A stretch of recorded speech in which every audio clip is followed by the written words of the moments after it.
Hi, Al. Unboxing time. I told Gigi to put it over here. She's stuck on top of stuff that's got to go out to the garage. Bad week. Everybody knows that a couple weeks ago my brother died.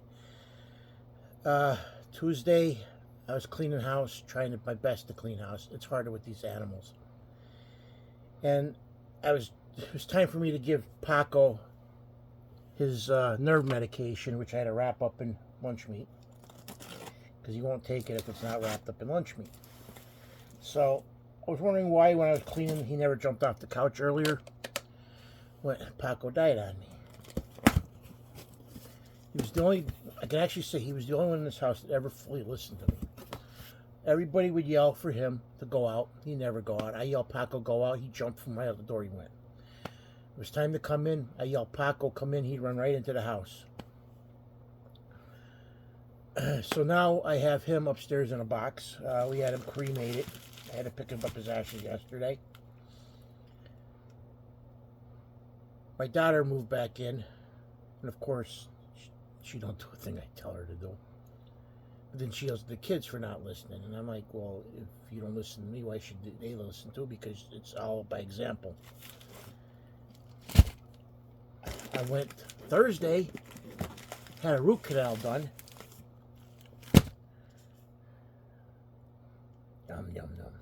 Thanks, Dan. Got a sticker from Dan. I actually have to send him a message later about some Smurfs. I actually shipped all this stuff out before I paid him. So I paid him yesterday, and the stuff came today. I was like, yay.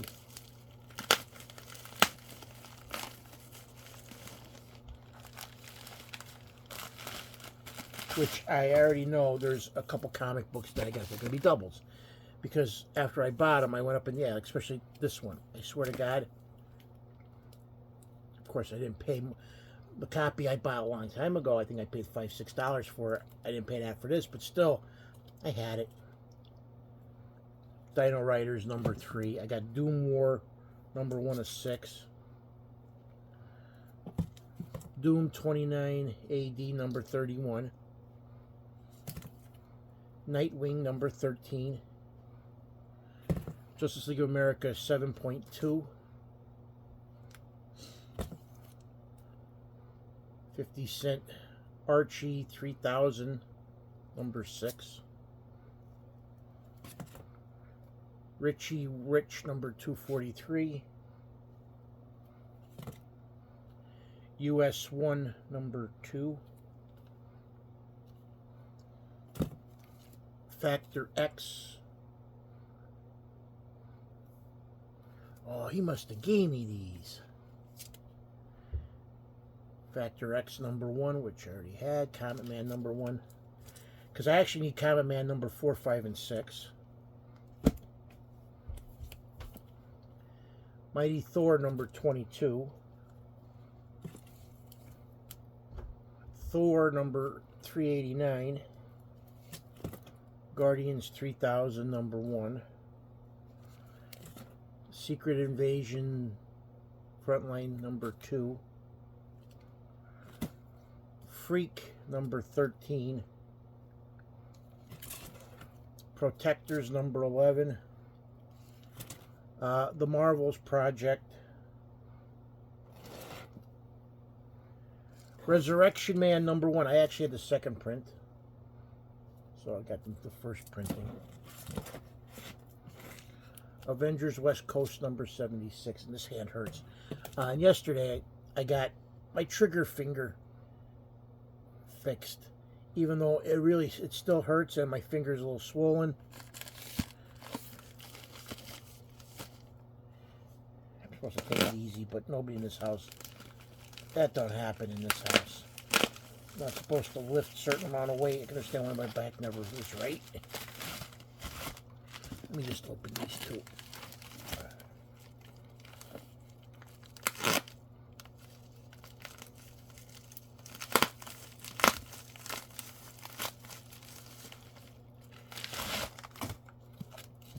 Oh, wow.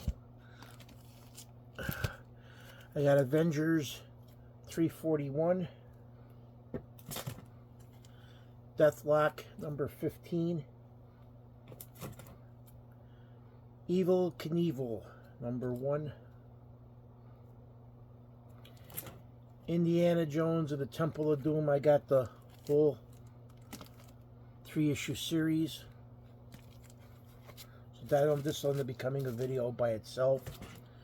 Inhumanoids number 1. Marvel DC Unlimited Access number 2. Image First Saga number 1. Sword Quest 0. King Arthur Knights of Justice Part 2. True Believers. I got Captain Marvel Binary. This is autographed. I got Heavy Metal issue number 311.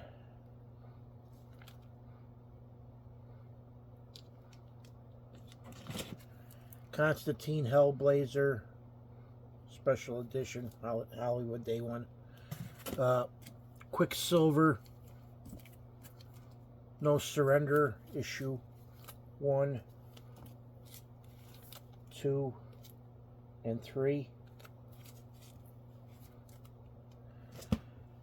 Elf Warrior number 4. Robotech Masters number 5.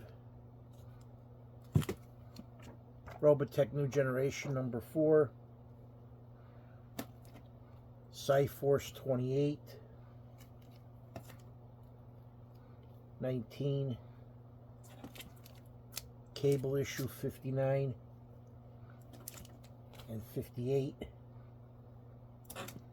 Justice League Convergence.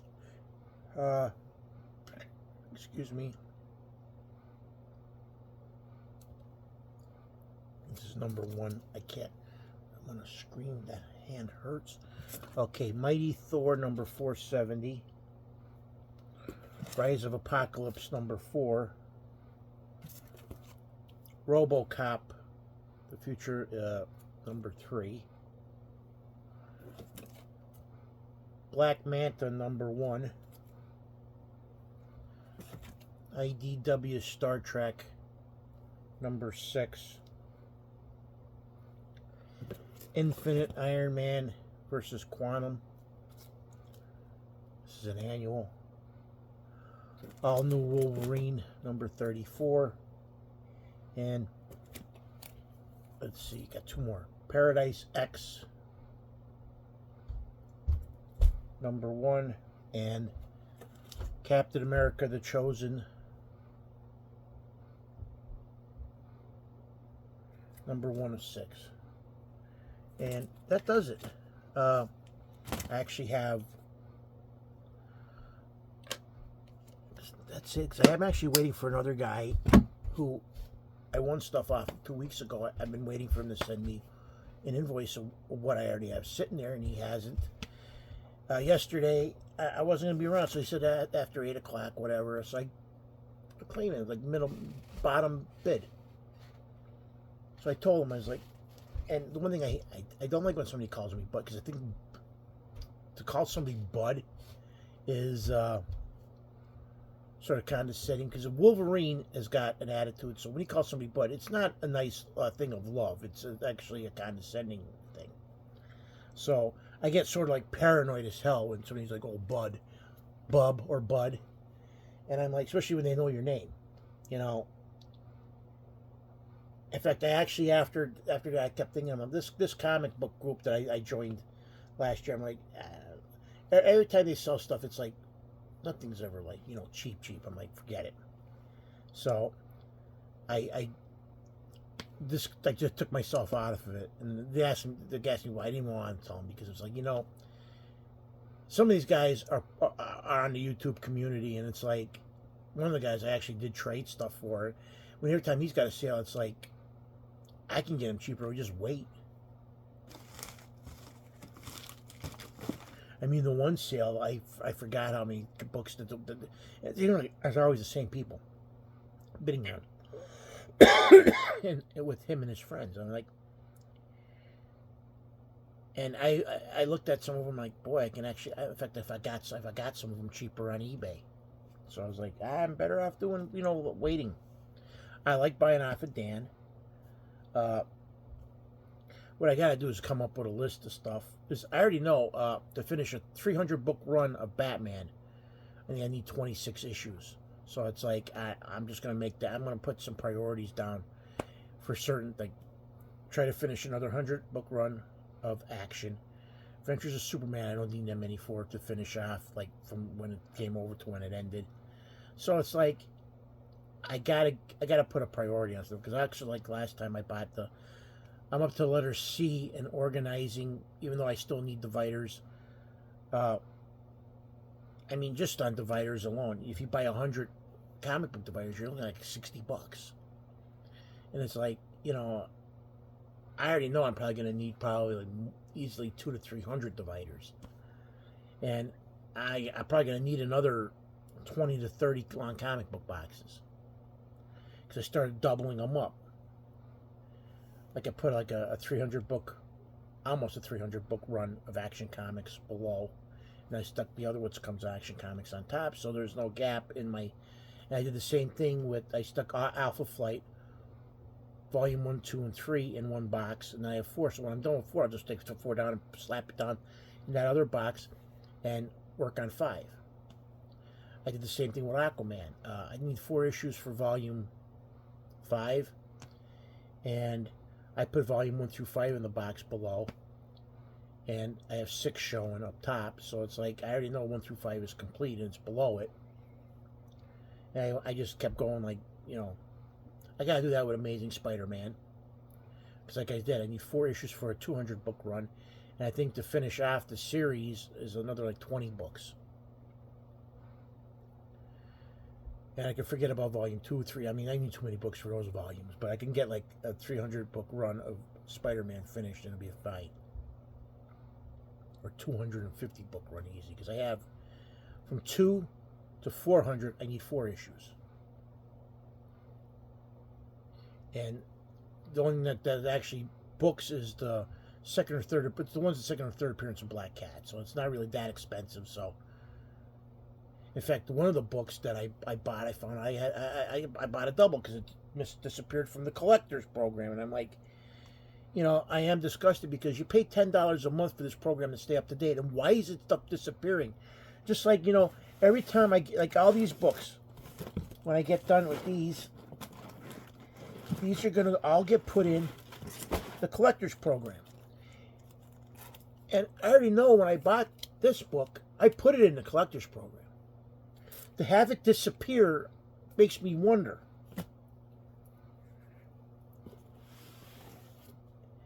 In fact, I'm like, I don't want doubles. I have way too many doubles. I have 8 long boxes over there. I have 3 short boxes over here. I have 2 short boxes of new stuff up in the attic of stuff that, like, this will end up going in one of the boxes. It's like, I don't want to, I don't want to waste my money on that. I want to finish what I got and work on stuff I don't have. That's there. I'm trying not to anymore when they start putting out stuff from like 2024 and 2025. I'm trying not to buy that stuff, even though it's like oh. Like I kept saying, I'm like, Joe,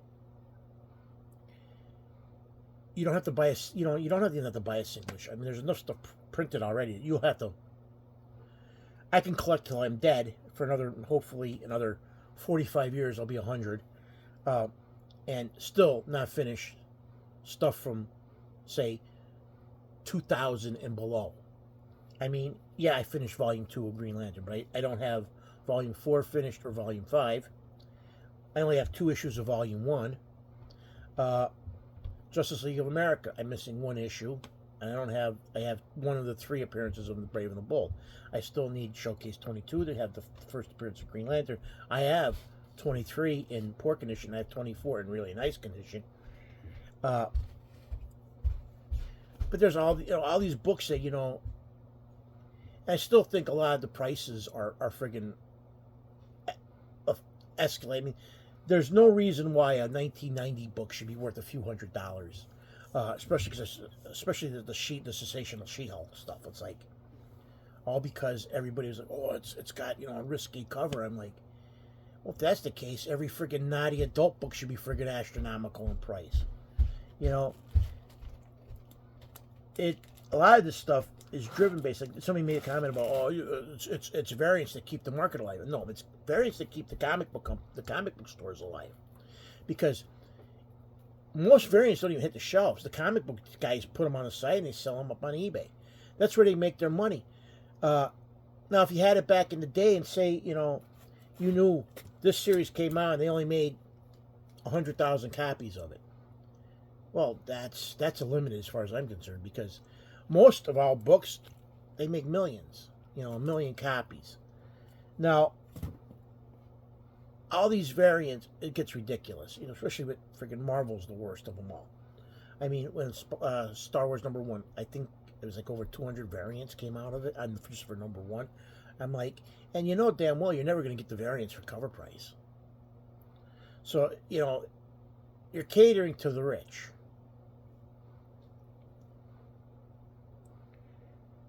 And a collector will never get them.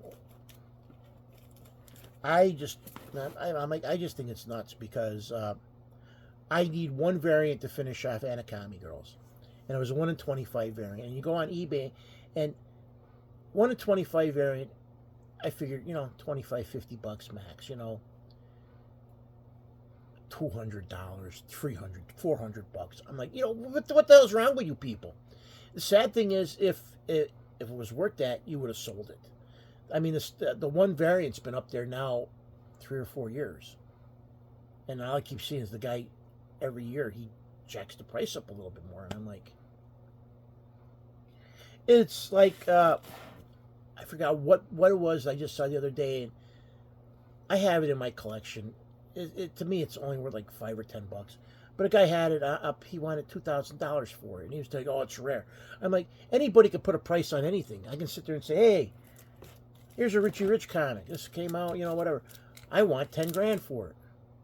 You can sit there and it's not worth 10 grand, but I can put a price tag at 10 grand on it, and if some schmuck wants to give me 10, but that's exactly what they're trying to do.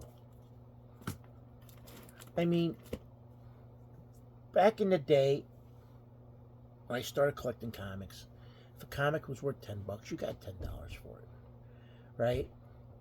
And they fluctuated, and of course you had Overstreet Price Guide, and that came out but of course they would go to auctions and everything. So then also the internet came out. The internet actually destroyed collecting, as far as I'm concerned, because yes, you can find stuff, but then also too, it made everything volatile. It's like, I don't want to put my weight on his hand. Something happens, say, like, okay, perfect examples. I keep always bringing up the Mark McGuire card, because that's the perfect example of something that went nuts that ends up being worth exactly what it started off as. And same thing with a lot of these variants and a lot of these comics. Do you realize, though, everybody who buys a comic book nowadays, say 99.9%, puts it in a bag and a board? So no company tells you what the print runs are these books. I mean, I actually had on my video feed a guy who wrote some companies and want to know what the print runs of certain books were. Never got nothing back on all the major companies, Image, DC, or Marvel. And I'm like, well, why would... The smart thing is for them not to do that, because they can print, say, 10 million copies of Spawn #1 and a 1 in 25 variant. So 10 million copies, you're still gonna have 2.5 million of that variant book running around, or is it? I can't even do the math, but you're gonna have plenty of them running around. Even at 1/100, you're still gonna have a lot of them around. The best thing I can say that if they ever did variant and limited number ones, they should do how Donruss Sports Cards did their cards and Leaf. They had a 10,000 run. Each book was individually numbered. Yeah, I mean, each card was individually numbered. Number 1 of 10,000. number 2 of 10,000, 3 of 10,000. That's how it should be. Every once in a while, I know I have a couple books that are like that, and to me, I think that's how it should be. The stuff of just 1 of 10,000 and just constantly 1 of 10,000. They could have printed 20,000 of that comic. It just says 1 of. It doesn't give what number is that in that run. So, because Classic Sports Cards is the best example of that. They did, a silver set and a gold set with the Shaq rookies and the Shaq cards. And lo and behold, there was a video of them going through the Classic Presidents before Classic was sold. And lo and behold, here's Classic and here's the president's office. He has actually a 25 count case of the Shaq Gold card filled with the Shaq Gold cards. I'm like, well, if he's got a 25 or 50 count case of them sitting there on his desk, they're not in packs. How much do they really make of them, though? Makes you wonder about this stuff. And just like the Shop at Home thing, when they did Unreal, the Classic wrapper, 1 autograph per box is the odds. It tells you right on the goddamn box. You get 1 in 36 packs of autograph card. Here they are online. Oh my God, I just built a Steve Young. And then a couple packs later, a Lindros. I mean, it was ridiculous. They pulled 4 high-name autographs on. If that box was not peppered from the company, I'm God. Because there's no way in hell something like that would ever be done. And to this day, I'll still stand by me saying that was a rip-off thing.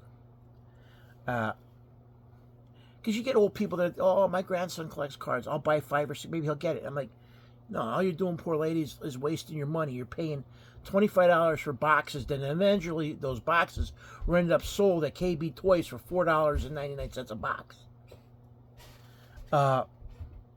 So that's the kind of crap that happened with cards. And not like with all these variants. I mean, I've been picking up stuff. People, I'm like, oh, gotta be spending. I don't really spend a lot of money. I really don't. Like I said, the first time I bought this, I paid over $5 for this. I know I paid over $5 for this, and I picked it up for $2. And a lot of the books here, some of them I got for 50 cents and a quarter.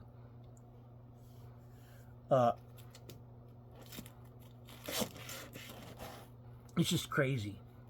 It's just nuts is the best word for it. I keep telling everybody, I'm like,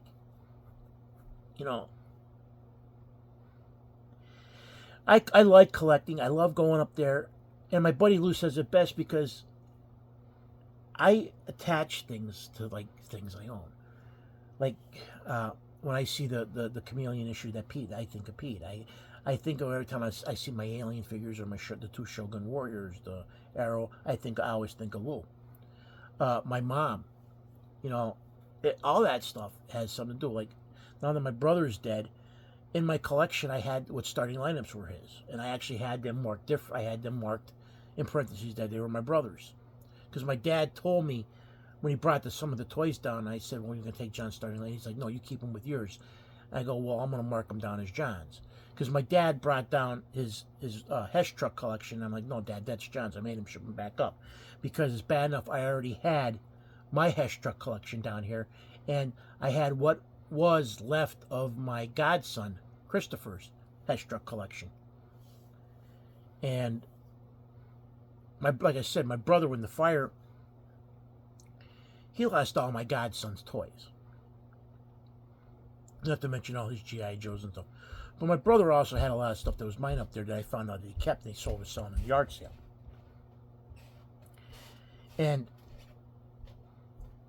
he was my brother, but we didn't get along. In fact, I'm missing a ton of books, and I know for a fact that I had them.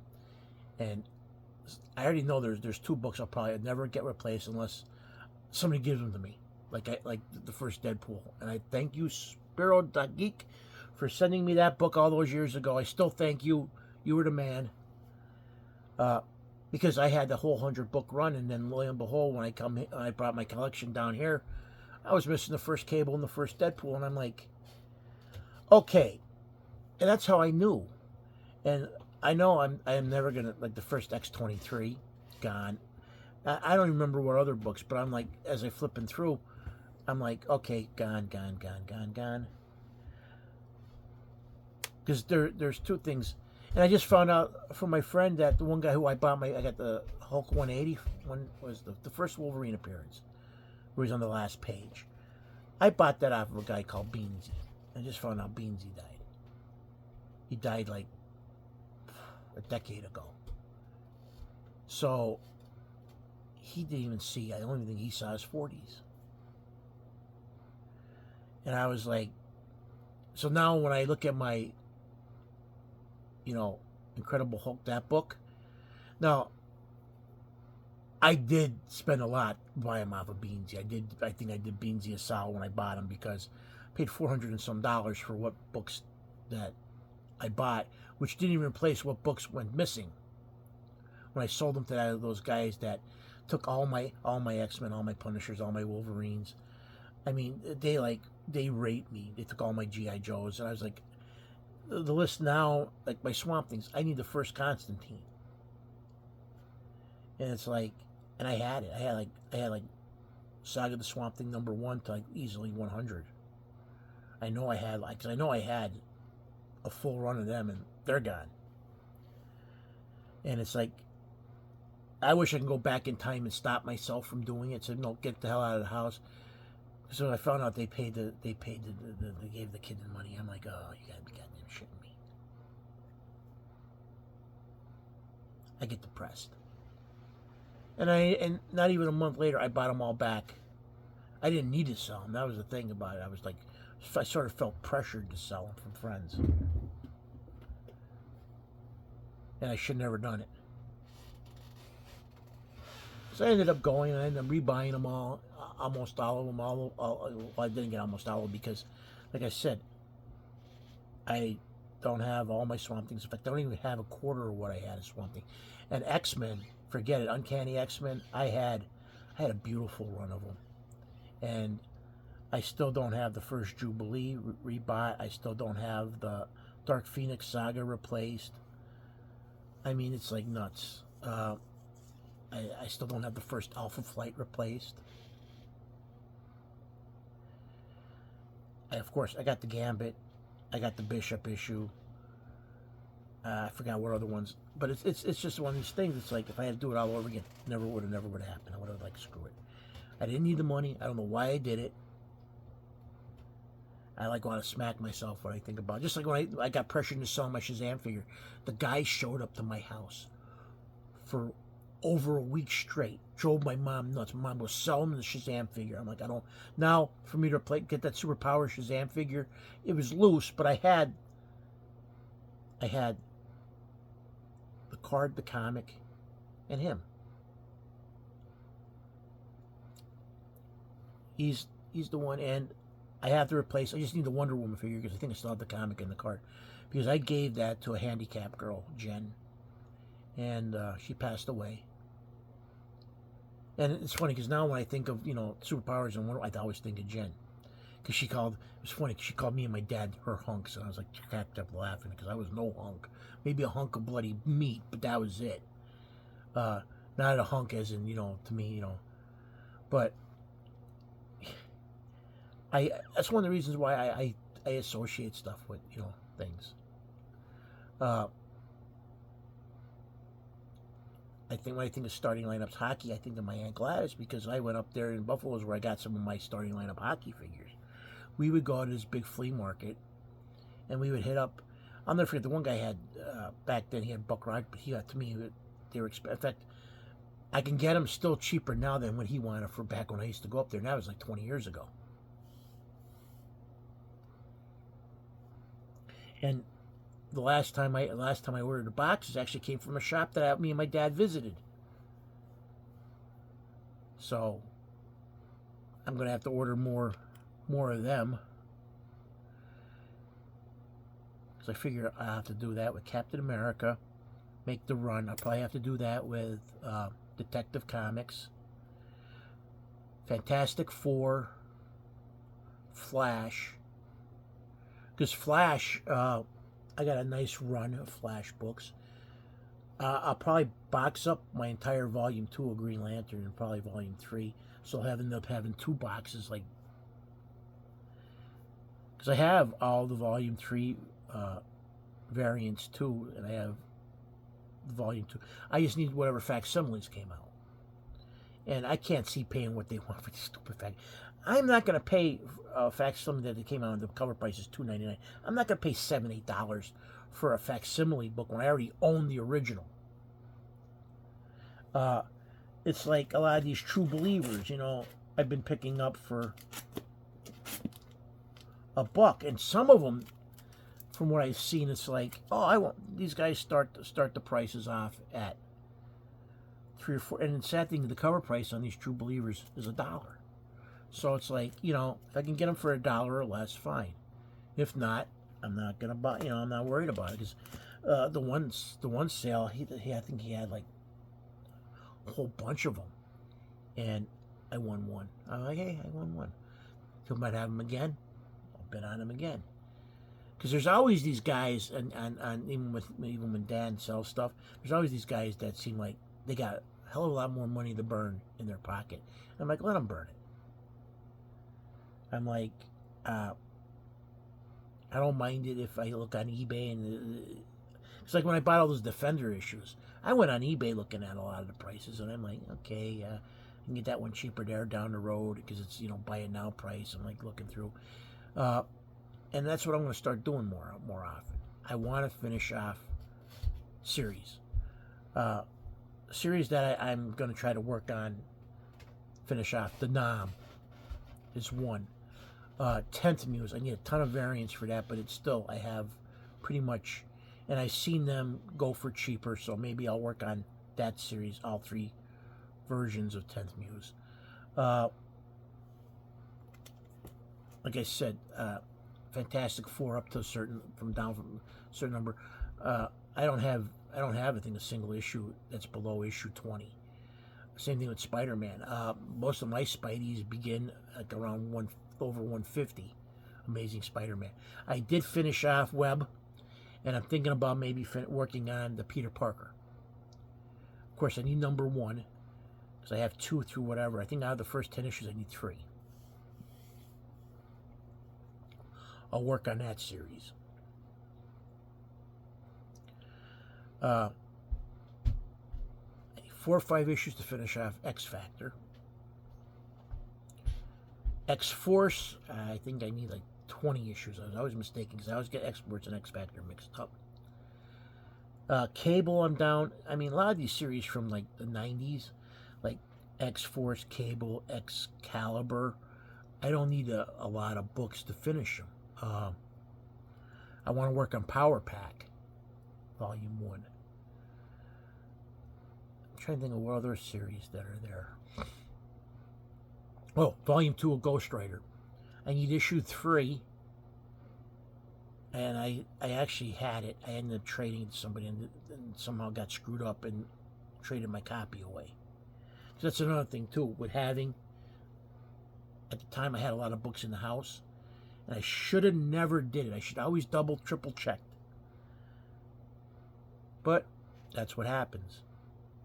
And I decided now, too, if I get, say if I go upstairs and this is the direct edition, and if I have the newsstand, I'm keeping both. I'm not going to say, okay, it's done and doubled, and like, no. I'll keep both versions, just throw it.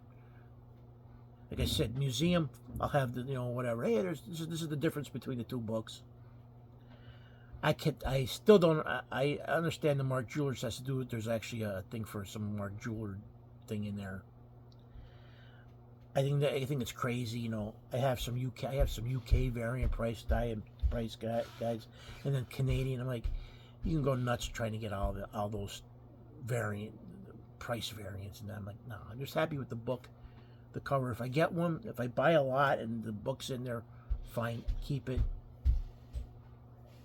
Like I did with all those Transformers. I had all those Transformer variants that were like, you know, newsstand and direct, and I'm like, I kept one and not the other. I should have just kept them both and done.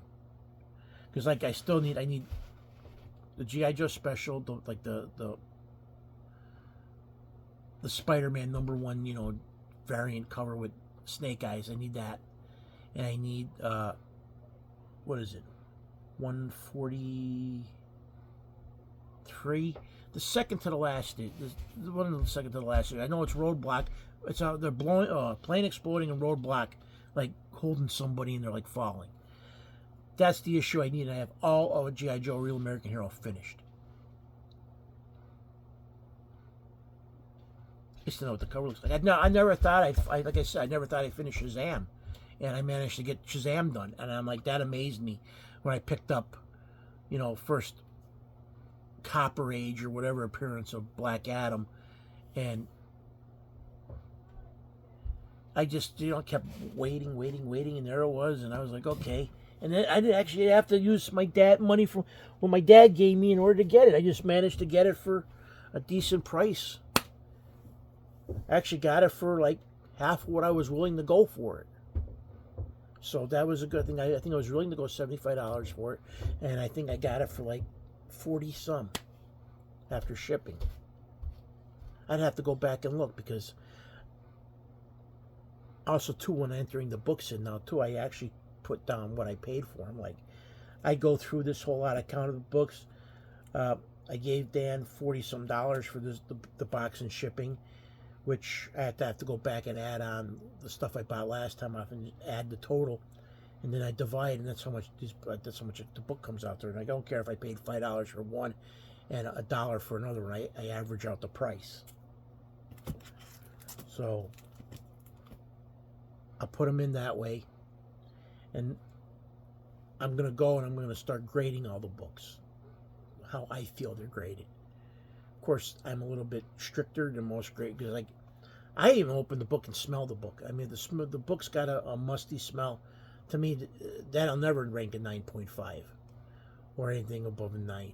If it's got that moldy, that musky smell, I'm like, no. It might go as high as a 9 if all the books are beautiful, but it won't. It probably won't, because of the smell. Just how I do it. I mean, I got a lot of books that are, older. I gotta quick, I'm so not used to this. This is a long video enough. And also on top of it, I broke my phone on Thursday too. Came home from getting my root canal, and Keegan wouldn't get out of the front seat, and we were going out for dinner.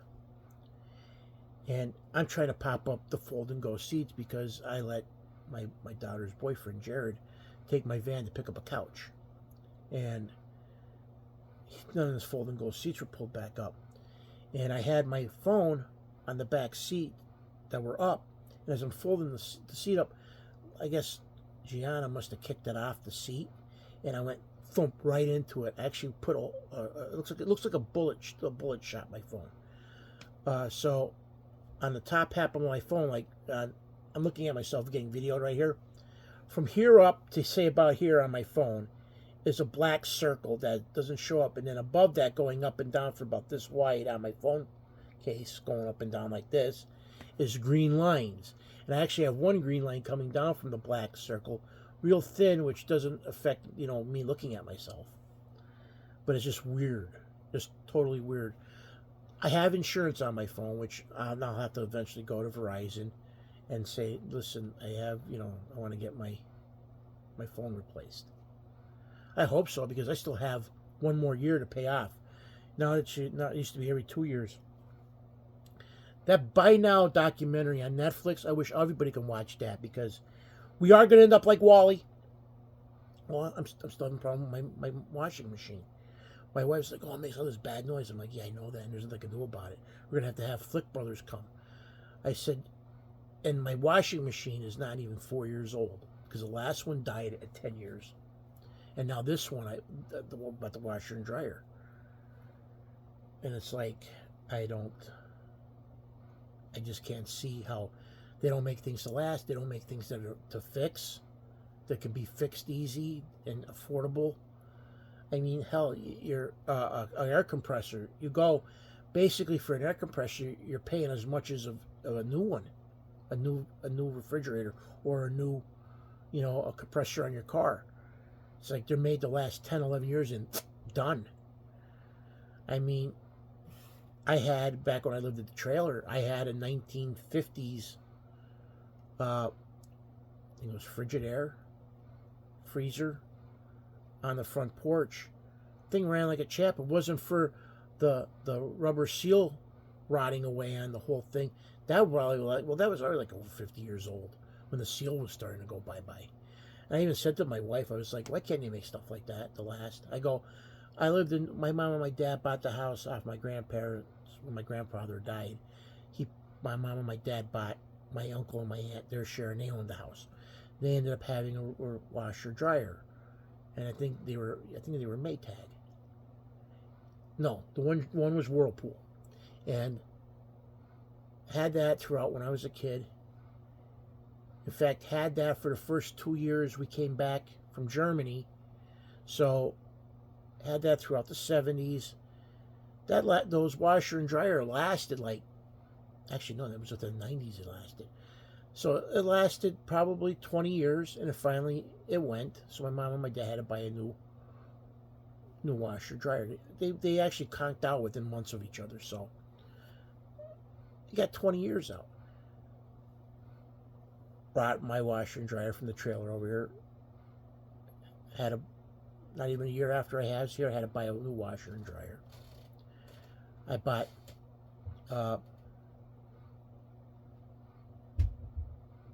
was it a Samsung? Yeah, I think it was Samsung. I bought the biggest ones they had. It started with an S. 9.5 years of owning it. Started problems. I was like, that's why I bought the Maytags. And I'm regretting buying them now. Well, not really the dryer, but the washer. Yeah. I wish I could video. One of these I'm just going to videotape the washing machine and say, listen, they got to start putting quality back in the stuff. I mean, and in making it to where you can actually get these things fixed. Looking for longevity, at least. Well, they'll be like, oh, well, we can't, all these other companies that sell them. I'm like, yeah, but either one, you're going to pollute the world with having too much trash, or make them so they can fix and you constantly keep fixing them.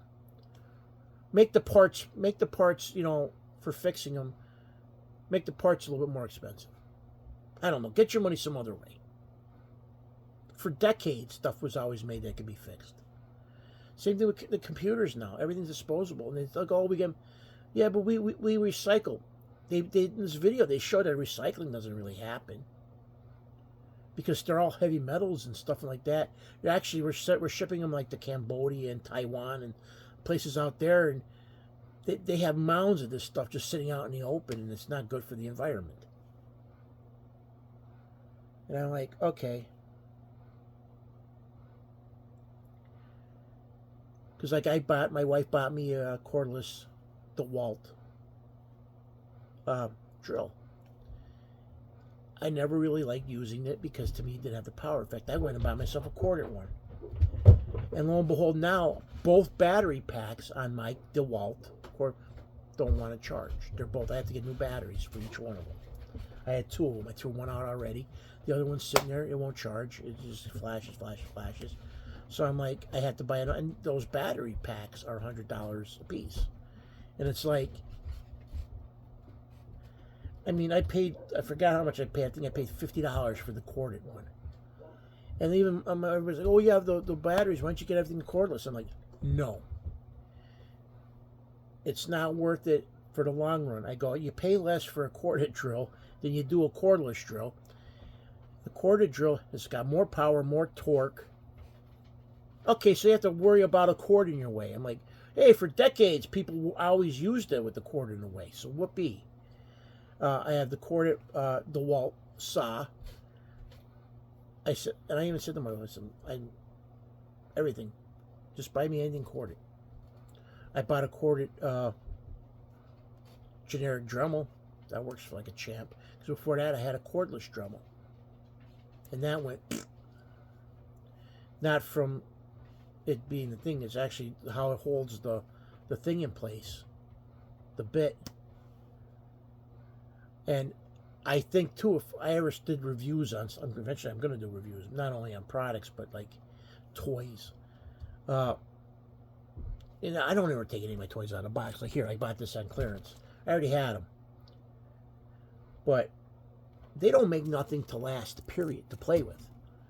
Uh, and like when Ryan's toy review, I used to sit there and tell when my daughter was younger, you know, and especially Keegan, they had those stretch guys, and I had Captain there. Keegan had Cap. Cap, the paint wore off within like a week, maybe two. Iron Man, and I'm like, and Ryan gave these things thumbs up, and I'm like, how can you give these things thumbs up within a week of playing? All the paint rubs off. To me, for longevity play-wise, all it ends up being is a blue goop ball, you know, a blue guy. You can't tell who he is. And Iron Man becomes a red guy. To me, the stuff should last. Paint should last. I can see if, okay, the stuff, he became a blue guy after a year or two of kids playing with it. But not after, you know, a week. Even a couple months, you know, if the kid played with it all the time, that's fine. But comic book wise, everything. Why were you losing money? I'm like, well, make stories that people love. Just don't throw names on just to throw names. Don't just change. Throw a color on it, like, you know, oh, we got the red lanterns. Oh, we got the blue lanterns. We got the green lanterns. We got the orange lanterns. Just don't throw a color in front of a name. You know, that gets old quick. And it's stupid. I mean, that's one of the things I wrote down when somebody said if I ever became, you know, I'd get rid of all these, like blue beetle, black beetle, green beetle, red beetle. I'm like, come on. Red canary, white canary, black condor. You know, it's ridiculous. Oh, and on top of that, you know, red Hulk, gray Hulk, green Hulk. Green Goblin, Hobgoblin, Gold Goblin, Red Goblin. I'm like, okay, you know, it's, to me, it's lack of creativity, lack of a lot of stuff. I'm like, this whole thing is like crazy. I'm like, and on top of that, okay, we have Spider-Man, Spider-Woman, Spider-Girl, Spider-Boy. You know, sensational Spider-Man. You know, I'm like, how many different versions? You know, I can see if you can do the universe, but all slamming them all together and having this massive, like, the Spider-Verse. I'm like, wow, it's nuts. Like, oh, we did McFarlane is now with the friggin' superpower. Like, I would like to get the Beetle and get Blue Beetle and Booster Gold just to have those things, but I'm at the point where, you know what, you're gonna do a superpower line. Superpowers was like of like DC.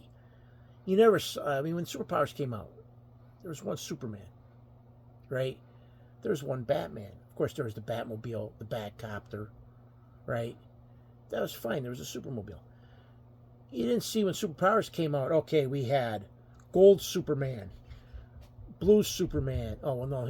Oh, we're gonna have, you know, the Gold Flash. Jake, you know, I can see making the Golden Age Flash because he had a whole different costume, but doing just different paint variations, like already they're on wave 5. There's what, 4 or 5 different Robins. There's at least over about a dozen. Half a dozen Superman. I think there's over 4 or 5 different Wonder Woman. Nightwings, there's a bunch of different versions. Batman, forget. There's got to be at least a dozen versions of Batman. I'm like, you know, why don't you like redo the superpowers? That's how there was, like, in superpowers, you know, you had, you know, Apache Chief and all that stuff. It's like, yeah, it gets old. And then there's people that still buy it, and then on top of that, then they're, as soon as they buy it, the stuff's not even a couple months old. They're jacking it up on Facebook Marketplace or eBay. The figures were what, $11.99, and they want like, oh, I want $24.99 for mine, and I'm like, yeah, good luck. And the sad thing is, once the interest is over, after so many years, once the interest is over, you're lucky you get what you paid for the stuff. I mean, look at all the Toy Biz figures out there. I mean, who collects the Toy Biz stuff? Pretty much what's there. I mean, you don't get whatever full market value it is on a lot of that stuff. Some of the short print figures you can still get, decent price for, but most of the stuff is, you're lucky if you get what you paid for it. I mean, I'm constantly seeing that stuff up for sale, dirt cheap. I think those figures when they came out were like $2.99, $3.99, say $5 a figure, just for the hell of it. You can still pick them up for that or less.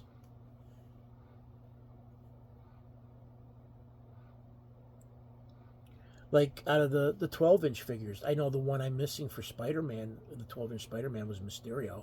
I didn't even know they came out with one. They showed him on the back, but I never saw one. I could pick him up on eBay. When those came out, I think they were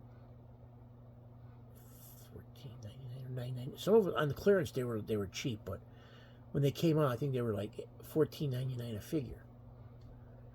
Well, I think I have the whole set minus Mysterio, and if I go back and look, I could probably get them now and complete my collections for Squad. In fact, eventually that's what I got to do with everything. Find out what I need for certain of those series, because I have Ghost Rider figures that I think that's complete. But I got to find out what exactly they made and what exactly I need to finish off completely. Because I already know for the Marvel X-Men, I know I need certain play sets. Superpowers, the third wave. All I have left from the third wave is the last wave is Golden Pharaoh. I still got to pick up Shazam. The only vehicle I'm missing is the Batmobile, and I can easily get a Batmobile complete without of course, all my stuff's I have the box for. But if I don't get the box, fine. I can easily pick up one of them for less than $100, complete and everything. So, to me, that ain't nothing that I have to worry about. The Secret Wars figures, I have Doom's Castle. I have 2 of the vehicles. I just saw a lot that had the Black Spider-Man. At one point, they were friggin' ridiculous. Now it's like you can find them at a decent price. It's like I said, everything, they hype it up, and all of a sudden, oh, boom, when that's over. Because the only time they hype stuff is when people can make money on it. And then once that hype is down, that thing goes plummeting. That's when you buy it again. This is when it's back to being affordable. Like it's the same thing like the Mark McGuire. I sold mine. My dad bought it for $20. I sold the guy I worked with, Kenny, for $60. We made $40 on it. And then when he broke the record on the home run record, he sold the guy for $120 some, almost $130. Now, you could pick up the '85 Mark McGuire rookie card for the price my dad bought it for now, $20. So who's the one there that suffered? I didn't suffer. I sold mine, my double of it, and I made $40. And I thought that was, crazy that I made $40 on a book that I paid $20 for within like a period of a month or two. And then Kenny doubled his money. And I feel sorry for the guy at the end. Now, what bothers me is I paid $325 for a 1969 Reggie Jackson rookie. Now, older cards, especially tops, are hard to find centered and find 4 crisp corners. Guy Neal came, and he was from, I forgot what trucking company, and he had 3 of them. He let me take the best one I did, and I gave him $325 for it. And I can't see why that did not hold its value, because first off, he's a Hall of Famer. It's an older card. Because anything below 1980 is worth buying, and it should hold its value. and that went down in price. Oh, well, it's not graded. I'm like, well, I don't think that card should have to be graded. I don't think any card really, if you know what you're talking about and know how to look at a card. There's no dog ears. There's no creases. The card is almost perfectly centered, front and back. But see, everything is, oh, it's not graded. It's like, and the sad thing is, say I got graded and I came out at 9.7. Well, somebody give me, I don't think I would get even what I paid for it. Because if a friggin' raw copy, a loose copy, is selling on eBay for like, I think what was it, $100, and I paid $3.25. It's like, I'm not gonna get a graded copy for, because everything also happens when, like I said, the hype. What ends up happening is that card will get when Reggie Jackson passes away. That card will go up to the roof, and that'll last probably about a month around when he passes. If he goes to the hospital before he passes, longer. Because that's the only time it's sad to say that, but that's the way it is. It's a friggin' morbid thing to do. Like, for the longest time, I had a Kenny the Snake Stabler Pro Line autograph card. I had it up for sale. I wanted $30 for it. That's what the price guy did. Couldn't sell it. Kenny the Snake Stabler died. I threw it up on eBay again just to see what. I got actually over $10 more than what I wanted for it. And that's sad. Well, it's just like all these people. Oh, you have Neal Adams. And of course, when he dies, I don't really agree with that kind of crap, but that's what they do.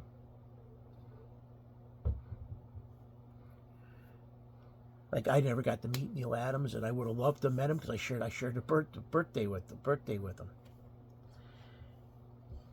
Al, Anthony, and my godson Christopher met him.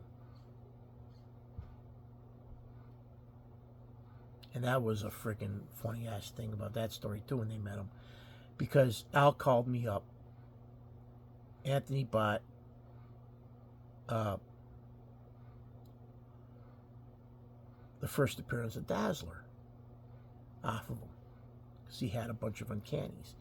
And Al called, hey, you want this book? It was the first appearance of the White Queen. No, he bought the first White Queen. He either bought the first White Queen or the first Dazzler, and I was going to get the other one, but then he ended up buying it out from Al.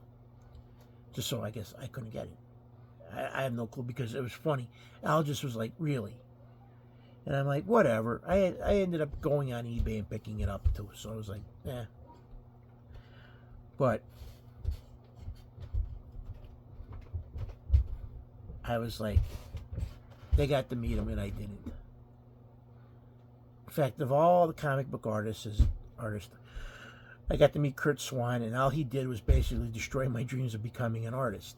He basically told me I didn't want to be an artist, and I was like, wow. Because I met him and Julie Schwartz at the same show. And I was actually sitting at the table next to them helping out a guy on a comic book store. And when I got done talking to him, I was like all depressed. Because he's like, oh, he said how he worked for the Stars and Stripes, and when he got out, it was perfect time because there was a bigger market for stuff like that. He goes, nowadays, it's too cutthroat. And I can see how it could be cutthroat because, I mean,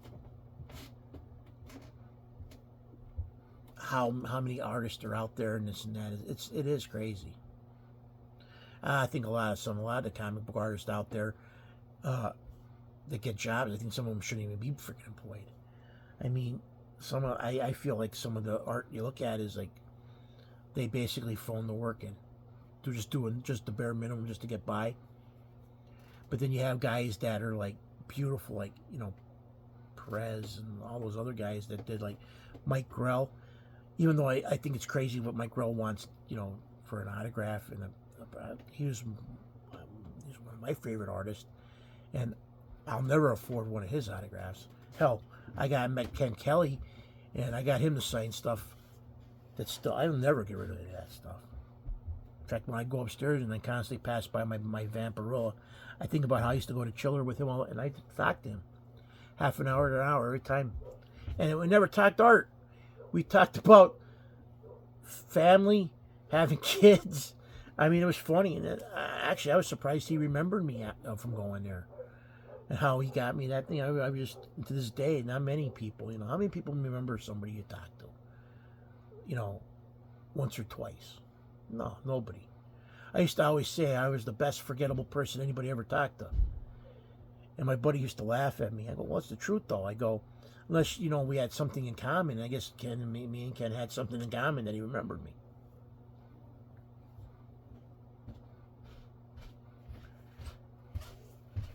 Because that always like amazed me. Especially the last show I went to, and I told him, I said this was the last show, and I was actually going to buy something. And he was like, well, good. I made my quota. And then I bought the stuff. I mean, he gave me a really good deal. I got my Vampirilla print, and they signed my one just 8x10 picture of Boba Fett, the one from, I think it was one of the Empire Black Horse comic covers. His piece of artwork. I always wanted to see if I ever was able to ever save up money. I always wanted to have him because he never did a Green Lantern.